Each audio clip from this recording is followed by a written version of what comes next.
காவிரி ஜீவநதி இல்லை. இவ்வளவு நீண்ட பரப்பு கொண்ட சமவெளி மிகுந்த சோழ நாட்டில் மூலை முடுக்குகள் எல்லாம் இடையறாது பாயும்படியான ஒரு ஜீவநதி இல்லாதது பெரிய துக்கமே. சித்திரை மாத மத்தியில் காவிரி வறண்டு போகிறது. அடுத்த 3 மாதங்களுக்கு வெறும் மணலாய் கிடக்கிறது.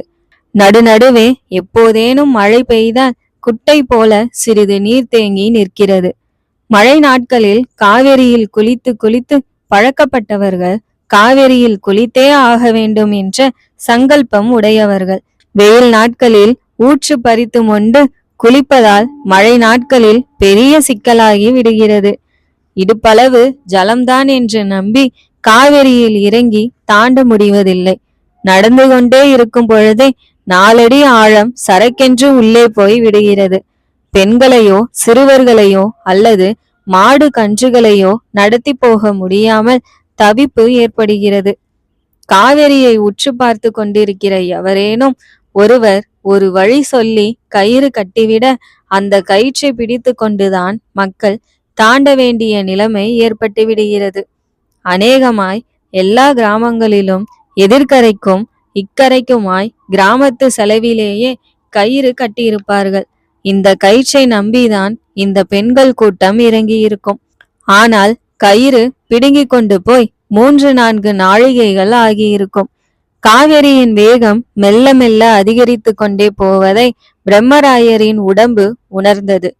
ஏறி உட்கார்ந்திருந்த அவரின் குதிரை தவிப்பதிலிருந்து நன்கு தெரிந்தது.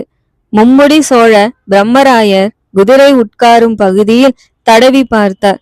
20 முழ கயிறு சுருட்டி உட்காரும் இடத்தோடு கோர்க்கப்பட்டிருந்தது. பிரம்மராயர் ஆட்கள் எல்லாருமே இப்படி குதிரையில் கயிறு வைத்திருப்பார்கள். கால் வைக்கும் சேனத்திற்குள்ளே பெரிய கத்தி வைத்திருப்பார்கள். பிரம்மராயர் சட்டென்று அந்த கயிற்று கட்டை கையில் எடுத்து பிரித்து உதறினார். சாட்டை போல சொடுக்கினார். அந்த கயிறின் மறுமுனை தொலைதூரம் போய் விழுந்தது. பிரம்மராயர் கவிழ்ந்த வண்டியை உற்று பார்த்தார். இருட்டில் 7 பெண்களும் ஒரு வண்டிக்காரனும் இருப்பது தெரிந்தது. ஒரு மாடு விடுவித்து கொண்டு வேகமாக கரையை நோக்கி நீந்தியது. இன்னொரு மாட்டிற்கு அடிபட்டிருக்க வேண்டும்.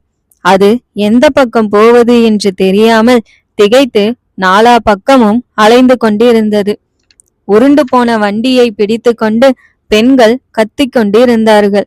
வண்டியின் சக்கரத்தை பற்றியிருந்தவர்களின் கால்களை வெள்ளம் பிடித்து இழுக்க அவஸ்தைப்பட்டு